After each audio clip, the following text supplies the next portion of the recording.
Next, I'd like to introduce the new House Chair of the Joint Committee on Housing, Richard Haggerty.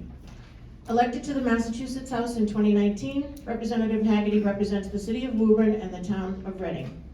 Prior to his time in the legislature, Rich served as Woburn's longest-serving city council president and was 5 times elected alderman at large. Rich also serves on the board of the Woburn Friends of V&A, is a board member of Middlesex County Child Sexual Abuse Prevention Partnership, and is an active member of the Woburn Historical Society.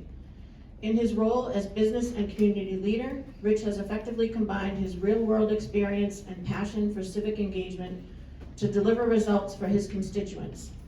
We appreciate Representative Haggerty's support and help filing our MBTA Communities Bill last session and in this new session, and we look forward to working with him as the new Housing Chair.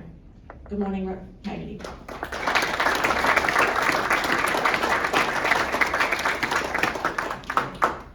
Thanks so much. Good morning, everyone. It's great to see everybody. Just to recognize a couple of my colleagues. We've got the Dean in the House, Chair Kevin Honan. Thank you for being here, Kevin Honan. Leader Donato's here. Rep. Eiderhoven's here. I think I get everybody. So thank you for being here, everybody. And good morning, most importantly, to our housing authorities and our redevelopment authorities and folks who are doing the work on the ground. It's a pleasure to be here to join you for MassNAHRO's Legislative Day. I want to thank Donna, of course, and your wonderful staff for the incredible work that you've been doing. This is an incredibly important day for housing authorities here in the Commonwealth.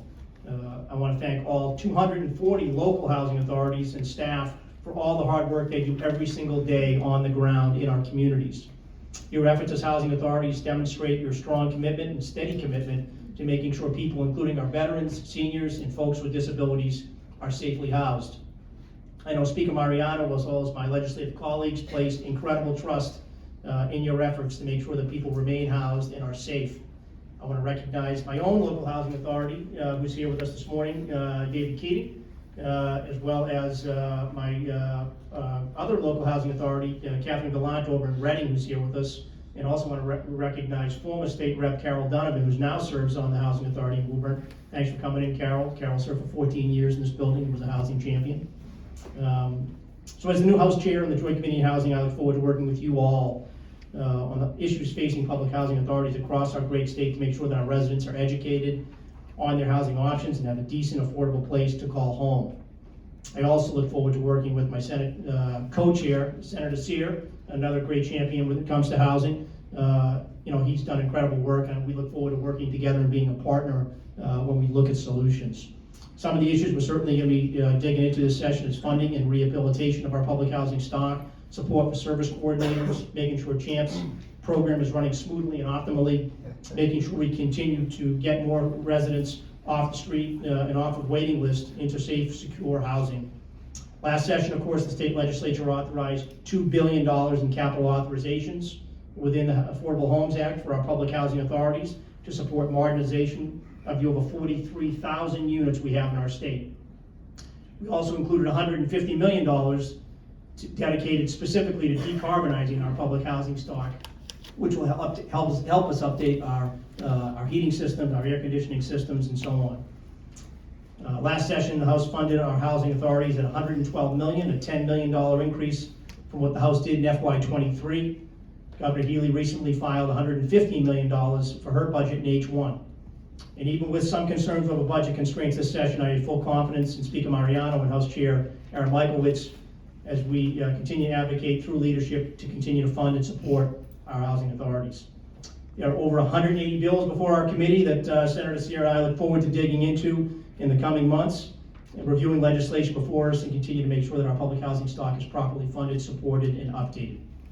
As many in this room know, Massachusetts is one of the few states in our nation that continue to operate and maintain a state public housing program. Every municipality has its challenges and faces some sort of need, whether it's production, maintenance, cost control, or wraparound services. Housing insecurity continues to be an incredible challenge for our citizens. I can tell you as an elected official for the last 15 years that when I was first elected, it was fairly rare to hear about housing insecurity in the communities that I represent. And in the last 5 to 10 years, that's totally changed. There's not a week, there's not a day that goes by that we don't get people reaching out, trying to find ways to get them housed. Our public housing population is comprised of both seniors and disabled citizens, as well as veterans, that occupy 2/3 of our public housing units, with the remaining third utilized by those facing financial challenges and hardships. And it's through your work as public housing authorities that allows people to maintain independence and dignity. I know public housing funding will continue to be an incredibly important challenge as we look to the years ahead, particularly when we think about what's going on at the federal level. But you should all know in this room that you have a partner in your state government, in your housing chairs, in Speaker Mariano, and others, to make sure that you are properly funded and that we're continuing to do all we can to make sure that people remain housed. With a waiting list of over 150,000 applicants for public housing units, while we've made great progress, we know that we have more work to do, including continuing to address homelessness, especially with the rise of inflation and its impact on fixed incomes, increasing housing production, both public and private, continuing to maintain and retain our housing stock, and finally to maximize rental assistance to keep those housed and in place. Going forward, I look forward to looking to you as the advocates, members of MassNAHRO and other housing advocates and groups across our state, for your input, your expertise, your recommendations, and your experience as you move into this new session. I want to thank MassNAHRO for your continued leadership, your housing advocacy, and your advocacy around budget priorities. I am all ears on all of your suggestions, and myself, and I know the members of the Joint Committee on Housing, my legislative colleagues, and everybody in this room looks to you for your leadership and looks to you for your recommendations as we continue to provide solutions. Thank you for coming in this morning, and I appreciate all your work. Thank you.